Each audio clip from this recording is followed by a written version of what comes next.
Obviously, I know the audience will know all about you, Dan, but you've now since joined a company called Daintta.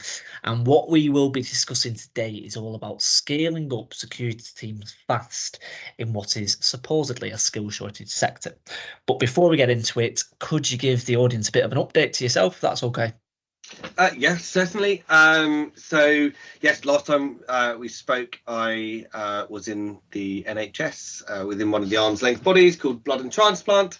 And since then, since we last spoke, I've now kind of moved across into an organisation called Daintta, where I am the managing director for strategic growth and operations. So that's both kind of setting the conditions internally from where we can grow without too many kind of growing pains, etc., but then also looking externally at kind of new markets, propositions, and kind of delivery. So that's effectively my new role, and I've been here for just shy about of a year. So it's been a year already. Yeah. 1st of June is my 1 year anniversary, I think. Yeah.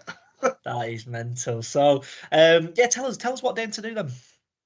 Yeah, so Daintta is a specialist cyber privacy data and kind of system software engineering organisation.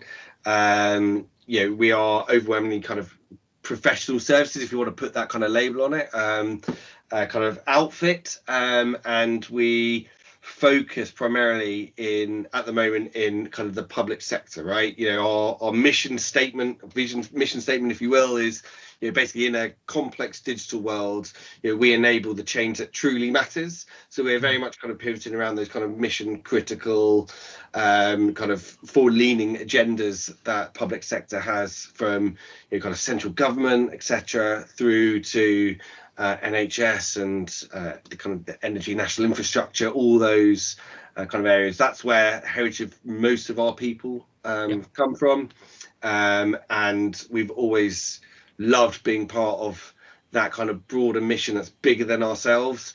So three folks about 2-3 years ago now kind of decided, right, why don't we just set up an organization that embodies everything that we really enjoy? And 68 people later, here we are. Exactly that. So sounds like it's been a busy few years. So let's delve straight into it then. So, like you say, 68 people later, how have you done it? How have you been able to attract this talent in what is supposedly a skill shortage sector? Yeah, so how have we done it? So I think to begin with, we take it in the kind of the various phases, right? When you're first starting out, the three founders, right? Justin, Abu, Marwin, who were like, right, this is what we will ultimately want to achieve. Really profiling out the types of folks that we need, both in terms of skill sets. That's one thing. It's really important, obviously, but equally as important is mindset. The drivers for why you would want to kind of work in an organization such as Daintta. What are our values, and what do we want to see kind of reflected from the folks that want to work for us? One of our core things is around are people staying true to their values and themselves. So it's a two-way street. So kind of really setting that out, have a good idea, not overly prescriptive, but having a good idea as to what that means for the organization as it then grows, kind of was from day one. And the first year or so, kind of it was rapid growth. When you're going from nothing, any growth is rapid effectively. And then by the time you won some core kind of contracts, kind of won some cool bits of work, especially in the innovation space where they're looking for deep specialisms. By the time I joined, so kind of June 1st last year, the organization was around kind of 18, I think, ish folks, and we're getting to that point where we had a location in London, location in the southwest, and we're kind of getting to the point where the organization was large enough that it couldn't just be a swivel chair moment. to understand how things happen. Oh, how do I recruit? What do we need tomorrow? You know, we had to kind of be a bit more industrialized, a bit more, without losing our culture. We had to kind of get a bit more professional, if you will, at it. And so one of the first things when I came in was to effectively establish some more kind of robust processes, but not over-engineer them to the point where they're stifling. Because the one thing we're really proud of as an organization is our agility and also the freedom of thought. Like if somebody's got a better way of doing something, like that's taken in, right? It's not kind of dogmatic in terms of, right, this process has been written, therefore it shall be kind of in stone forever and a day. And that kind of drives our whole approach to, as we scale, you know, we have the notion of just enough process. It's just enough to give us the guide rails to be able to achieve the outcome in an effective and efficient manner, but ultimately one that is sustainable. So in the case of recruitment and bringing talent on board, it's not just bringing them on board, but setting the conditions from where retention is enduring. So because it's a hyper competitive market space, right? You mentioned right at the top there's a skills shortage, and so when you are lucky enough to get, you know, a really highly skilled individual, you need many different factors playing in your favor to make sure that they kind of, or set the conditions so that they want to stay here, they want to build their career here and help build out this organization. And there's many different facets that kind of drive that, if I'm honest. Absolutely. So when we're looking at kind of the rare skills, we've acknowledged that, of course we have, right? You know, we would like to, I think everybody would like to say, both me when I was a CISO, now on the kind of the other side of the fence within a cyber organization, love to say that there's plenty of skills out there, and you know, there's enough to fill the gaps and all those kind of good things, and supply, kind of alleviate demand, kind of stresses and what have you. The answer is there just isn't, and I think we're at an interesting point in the market, if I'm honest. Like 5-6 years ago, kind of cyber was a known thing, but it was very much seen as like a very technical thing. It was a kind of an offshoot specialism of something else, network or end user compute or Active Directory or whatever. It's now obviously morphed into a much broader kind of discipline area. And this was recognised really early on, actually, by the NCS, the likes of the NCSC, certain universities like Lancaster, Holloway, etc. And they started building out kind of the education side. So I think you had the NCSC did lots of grassroots and kind of very targeted initiatives to effectively help build the pipeline of talent. But obviously it's quite a long lead time if you're dealing with kind of, years 5, 6, that's 10, 11-year-olds. Getting them interested, getting them kind of beginning the grassroots and shoots of skills and what have you, that's a long payoff. So I think we're in that kind of part of the arc, if you see what I mean. There's been so much good work. There's like really good undergrad, postgrad opportunities. There's some really good kind of graduate, first placements into the workforce for folks that have done cyber or want to get into cyber. Pulling them through and getting that kind of that middle of your career, kind of the amount of bodies required there effectively, that's going to be the challenge space for pure cyber. And this is where the taking more innovative approaches to helping solve for that, I think, is really important. Things like, when I was at kind of in previous organization, we looked at kind of like, well, what's the commonality here? So we had like a security operations, we had IT operations. So it's, okay, right, it's about visibility, it's about monitoring, etc. We used a common platform to square both of those off. So it meant that we were able to have commonality of tooling, etc., similarity of processes that underpin supported by the tooling. But what we're able to do is also cross-skill those teams, help with kind of burst capacity or flex. So if it's really busy day in IT ops, some of the SecOps folks could go in and help, and vice versa on the on the kind of the less involved tickets and less involved in, etc. So what this meant though was that you introduced folks into another adjacent area. They love IT ops and what have you. You kind of introduced them into kind of the cyberspace, and they go, oh, actually, this is just another type of IT problem in this case that I need to help solve for that particular kind of skill set, right? So they then get interested, and you get a lot of cross pollination, cross skilling, but also then that drives the individual to upskill kind of themselves. Like a web, isn't it, Dan? Just to come in on that, it's like a web, because like you have that in the security world where like they say the security operations center, it then like as that moves down, people who like they might just be like, oh, I don't just want to work tickets. Actually, I want to see that through to rehabilitation essentially, and be like, I want to go into threat intelligence, or I want to go into incident response. It's kind of like, you piqued my interest with that, and like you say, you just reverse engineer it. Okay, this is the security operations center. Let's just go backwards a step rather than go forward a step, and let's go to the IT help desk. And we are at that stage at this moment where it is like adjacent learning. And I do think in 5 years, about 5 years, I think it won't be like that. There won't be the need just purely to cross pollinate. I think it will have its own time in the sun. But like you say, we're not there yet, and that doesn't help a company like Daintta to grow rapidly now. But this is the one step in front of the other. Do you know what I mean? 100%, 100%. And for organisations like us, we're hungry for talent, right? Always hungry for talent. There is the kind of the approach that we've taken and will continue to iterate and evolve, right? Because it's never going to be just one approach forever.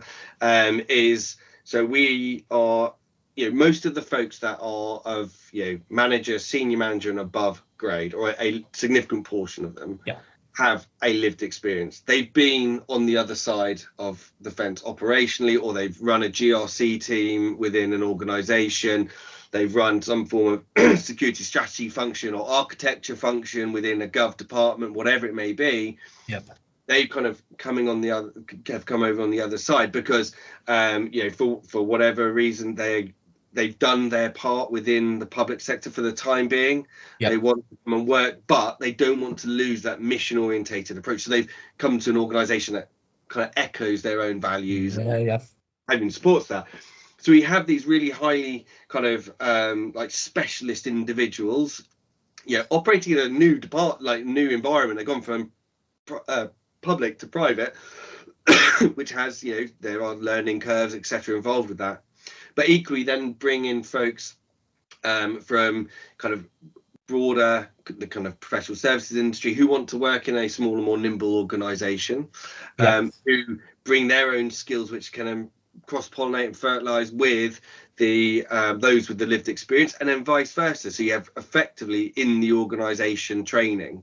And it's done through dedicated knowledge share. It's done through kind of train the trainer, dedicated lunch and learns, and communities of interest that we've spun up to really start to cross-pollinate all those all the learned skills. So people who may have had a life in kind of on the TI side and now getting exposure to say, so this is how we do kind of the architecture component, or this is actually how you run an effective GRC kind of functioning team. That's really interesting to me because of X, Y, and Z, and they can bring that along, and then vice versa.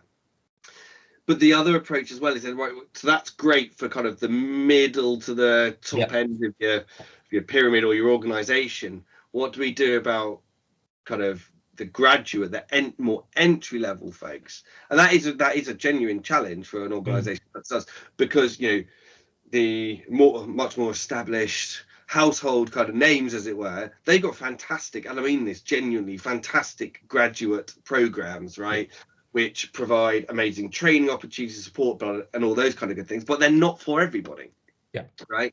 And so, right, how do we then play in that space? And one of the kind of approaches that we've taken is like, okay, so we have to accept that we're not going to be able to offer 40-50 grand straight out of uni, but there is something else that we could do. There's another avenue, there's another kind of another angle or avenue that we can take, right, which is actually we don't need to look at purely at university graduates. Let's look at other types of folks, those who may not have had the opportunity to go to uni, those who may not have, and that for whatever reason, right? And actually, there is a untapped kind of huge pool of talent and potential there that kind of sometimes gets overlooked. Especially within cyber. Cyber loves to have, if you're an entry level, this is famous memes, right, that kick around on LinkedIn and stuff. We want an entry level cyber position. You need to have CISP, CISM, and 15 years experience, right? And like pet unicorn as well. And a pet unicorn, exactly. So the barriers to entry can be massively high, especially in that grad space. And where we've come in, we've worked with a couple of organisations whereby we look for those with the aptitude, those with the right curious type of mind, those with the drive to make a difference, to be part of something that's growing and bigger than themselves and all those kind of good things, and actually to bring them in as part of effectively our equivalent of like a graduate program, and then place them into kind of working obviously within Daintta, but also working alongside clients, etc. as well. So that's kind of one of the ways that we're able to kind of help address that kind of the entry level component of the organization. Over time, we obviously continuously need more avenue and entry points. So that's kind of about how we source folks, but then internally, once they're in with the skills, because they're not just scarce, they're also rapidly evolving, right? It's like continuous evolution at quite a revolutionary pace, if you will. Making sure that our folks are kind of skilled with have access to the right training, have access and time to go and learn the skills, do the exams, get the experience. All those kind of things are baked into the organization and how we are like structured, how we actually kind of how we allocate time, if you will, with professional services organization. There are dedicated kind of pots of time that folks have every year to do like volunteering. They have to do volunteering, kind of make sure we're nice rounded individuals, so giving back to kind of society, etc.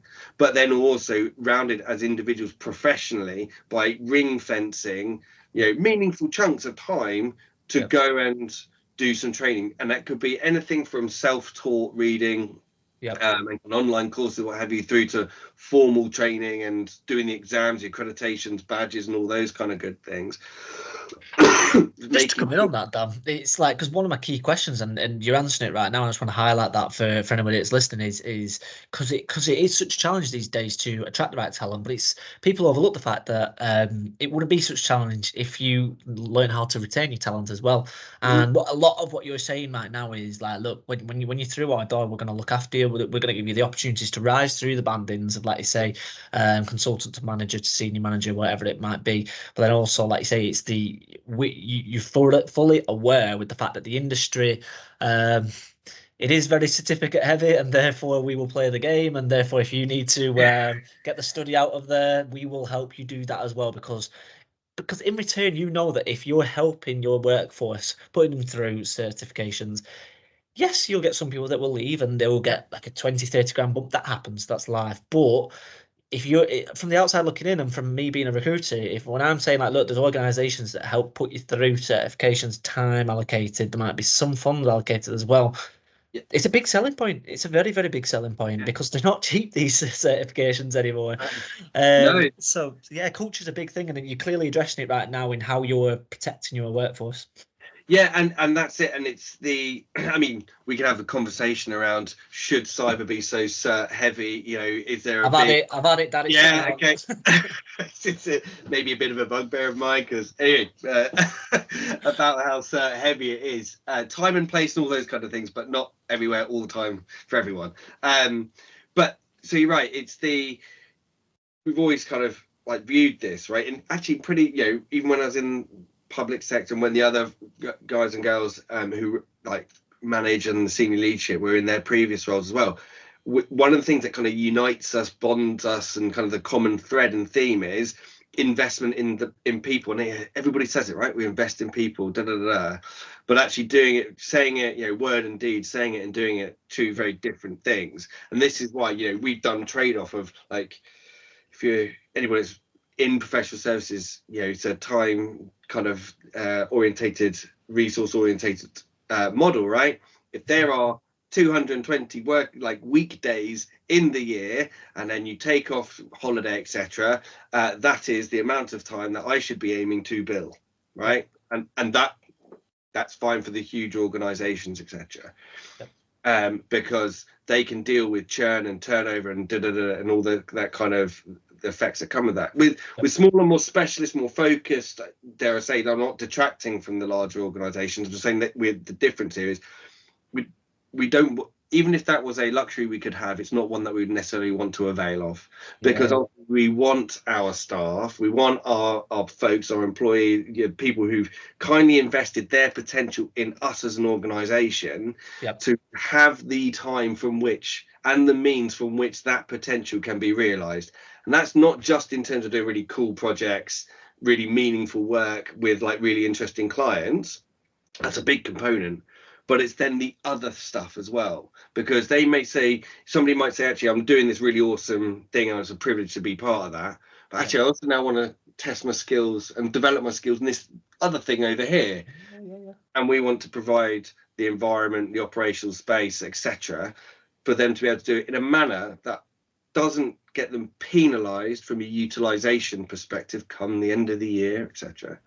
But also doesn't mean that they have to do it in their evenings, in their own time, etc. We're very, very hot on making sure that work time is work time, certainly, but as soon as that's done, you're with your family, you're with your friends, you're enjoying, you're actually getting the opportunity to spend the wage that you've earned, right? Rather than working through to 11 o'clock every single night and all those kind of things. That should not be overstated, because the human element to workplaces is you'll be shocked, but it really is overlooked, and people get burnt to a crisp. And again, that's not protecting the workforce as well. So like you say, I completely get the cultural side to it. To put just to flip it then, and just to put my cynical head on, is look, let's talk about the finances then. Talk about look, you're early on in your journey, you've got big competitors, you're competing for talent output, and not every organization can break the bank. So how do you go about attracting talent when you haven't got this endless pot of money? Do you know what I mean? How do you do it? I think this is where we talked quite a lot about kind of the cultural environment, the values, etc. So I think there is a meeting of those values, the culture of the organization, which is around kind of protecting, and I don't mean to sound patronizing, but the individual from overwork, being overburdened, all those kind of good things, and taking a bit of a proactive role in striking that work-life balance, right? That's, I think, a real big driver. The fact that we are very focused on, as you're kind of saying, the kind of doing really interesting, complex challenge, solving for them those problems in meaningful parts of kind of society, right? Pushing the dial on about how we think about, it's not kind of the turn the handle stuff we do, if I'm honest. And if we're talking about the business realities of it, well, the business realities, if that's our niche, that's our kind of where we operate. If our folks aren't also on that leading edge, kind of in the David Mesa kind of bit, the kind of the greybeard bit, right, kind of space, if we start to kind of think, if we start to drift out that, we end up in the kind of more inverted commas commodity space where we cannot compete. Right, ultimately we don't have the scale, our staff, that's not the area they want to operate in. We want to do the really, and the only way to be able to survive in that area is by continuously investing in the training, in the skills, in the knowledge and the experience, etc., of your organization. So that's one big component part. So the people want to join us because of the type of work that we do. In order for us to maintain doing the type of work that we do, we have to give them the space to be able to develop, and that needs to be all baked into how the organization is structured, the kind of financial realities of the world, and how it is, and people don't get penalized for making us even better at what we do. So that is effectively how that kind of square is circled, if you will. Okay, so With that being said, then, have you, with your sort of strategies to grow? Obviously, we talked a lot about retention and attraction. Now, the progression when you join the organisation, then, do you guys are you at that far along in your journey where you have like this career development plan, where it's like, look, if you hit X, Y, and Z, you will automatically go up to the grade of manager. Talked about like the opportunities for someone to come in and go up the pay grades, go up the title grades, etc. Yeah. So one of our core values is transparency, right? It's lots of people have it, Yeah, but the way in which we are skills matrices, talent frameworks, and all those kind of things, they're open for people to see, so they can go right. In order, for those on the very proactive, I want to plan my career at Daintta, etc. They go right. So I want to be the head of X in Y amount of time. So yeah, they can plan that by understanding what is required, and then going to work with their line managers to yep, seek out the projects, develop the projects. So that's one way. yep, We, whilst we do yearly kind of PDR rounds, yep, etc., we also do, and I don't know what the right term is, so I'm going to use like a bit of a military one, and I don't mean to, it's not very militaristic, but like battlefield promotions. So okay, if somebody has, outside the PDR kind of review window, mm, just absolutely owned it, like done unbelievable work and kind of shown and demonstrated for a continuous and prolonged period of time that they are operating at that level, the next level up, we're not going to get them to wait another 6 months or 3 months or whatever it is, just so that we can tick the box on a process. We're doing it there and then because they've yep, demonstrated it, right? And actually, if you're being a bit ruthless about it, if you do have to wait 6 months, guess what? They might say, actually, I know I'm ready now. If I can't yep, do this here, I could get, it's all that kind of piece. It yep, also reflects, just from a bit more of a moral kind of perspective, yep,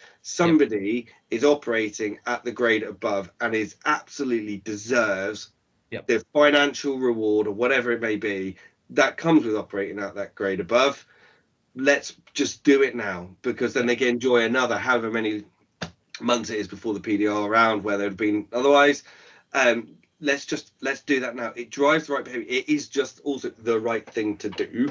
yep, So that's kind of one of the core kind of ways that we're doing it as well. The other bit is because we're small and kind of a smallish, actually 71's not too small if I'm honest, but organization is ownership of a part of the business. So, yes, we have our propositions, our lines of business, all those kind of things. But if somebody's got a good idea and they're like, actually, I want to build out a proposition or area of business over here, which isn't quite in line, we kind of give them the space, the freedom, the support to then build out what we call like a little triangle. yep, Kind of go get like a change request or a small piece of work. Prove that there is something there. yep, Deliver it well, get it credentialized. Okay, right, now we can start looking at others, and you start to build out kind of that triangle. Might start on day one as 10 grand, yep, with a little bit of time and effort, etc. on it. That might be 50 grand in a few months. It could be 100 grand in half a year, what have you. Then you can start building resources into it as well, people, and then the person who came up with that idea owns that part of the business. yep, They're kind of really incentivized and really kind of motivated through that sense of ownership, right? Was it Gladwell saying you need two or three things in order to be happy in the workplace? It's money, autonomy, and influence, I think, is the other one. And like, if we can give them those two things, yep, so autonomy and influence, we're not backwards and coming forward. We're not the best. We are not a BBM type payer in the yeah, market. We're not, but we're not bad. Like, we're doing pretty good, but we're not at that top end. So we can definitely give you autonomy. We can definitely give you kind of the influence to shape this thing that you're passionate about, that you can start building a part mm, of the business around. It's great for us. It's amazing for the individual and the team that they're building out, and it's phenomenal for the clients, right? Because they get absolute dedication from these hyper specialist people in a particularly knotty area that they're concerned about. yep. So that's another kind of way of up and cross skilling, but also retaining. Fantastic. Last quick question for me. I know we're pretty much at our time now, Dan. Is What's the plan for Daintta for 2024? Like, where did you start at the start of the year, and what's the plan at the end? Just because I know that you guys got some exciting plans coming up. Yeah, so I mean, where did we start the year? So I started the year kind of, if we're talking like headcount stuff, around 50, and we're looking to really kind of dramatically increase that number. Obviously, the work and demand in a sustainable, stable manner, right? That's one of our core things, is we can grow as quickly as we like, as long as the fundamentals are sound, right? We're not building on sand. We're building on really thick concrete. It's where we're right. So we've moved from 50 kind of a few months ago. I think we're at like 70, 71 just now. There are plans to kind of go even further by the end of the calendar year. We start the year off with this amazing kind of recognition from Tech UK and Tussle. What in the top 200 fastest growing tech companies with at that pivot around the public sector. It's just phenomenal. That's just and really unexpected. I'll be honest. I think Justin, our CEO, was just as surprised as like everyone else. I mean, we kind of hugely kind of think, that feels about right, but we never thought it was right, if you see what I mean. So continue on that journey, kind of continue that kind of growth, but also look to other adjacent markets as well. So looking at some of the adjacency in the private sector, from where we operate in the public sector, continuously support our existing clients and customers, but be highly cognizant of the fact that unless we drift into 2025, like there will be an election sometime this year, and there is all the challenges around that, not from necessarily our side, but from our client base's ability to prioritize and focus on existing work, because there's so much more other important things, like turning the handle on democratic processes that need to be dealt with for a kind of 2-3 month kind of period of time. So prepping for those, acknowledging those as well, and helping clients through, and being really kind of sensitive to the fact that they may not be as responsive and what have you during that period of time. Having been on the other side of the fence when an election's going on, it's tough. It is. It's plans that you had beautifully kind of structured for the year kind of sort of go out the window a little bit as this kind of embargo effectively comes down. So definitely not annoying, but but we have to understand it and work with it. So it's about kind of solidifying the kind of, I'd say, that really thick cement foundations that we have in terms of stability, and also then building upon those, and to continue our really kind of impressive but stable kind of growth area. And at the same time, making sure as we do that, and we've been successful from going from like 18 last year, 71 just now, making sure we don't lose our culture in that growth kind of trajectory. It's a challenge. There are structural ways that we we don't hire like 40 people at a go, for example. We hire some folks, bed them in, kind of get them used to the culture, etc., or kind of make sure that they're a good cultural fit and we're a good fit for them as well. It's a two-way process.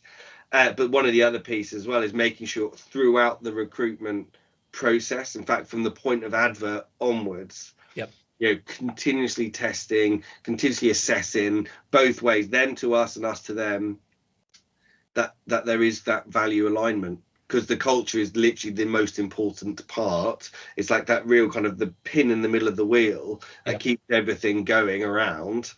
And if we lose that, we're in real trouble. So actually focusing on that as we go through our kind of next growth cycle is hugely important, and that's across all our values, but also the way in which we work, the structures we put in place that don't stifle us. We maintain the agility, we maintain the focus on developing our folks, our staff, so that they can, they want to work here. The beauty of an organization like Daintta is we collectively get to build the organization that we want to work in, and that's amazing.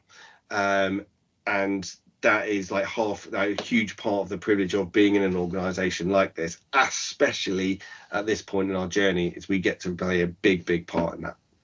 Fantastic. Dan, pleasure as always to have you on, mate. If anybody's got any questions for Dan or want to learn more about Daintta's journey, I'll be sure to put all his information down below. But yeah, once again, buddy, thank you very much for coming on. My pleasure.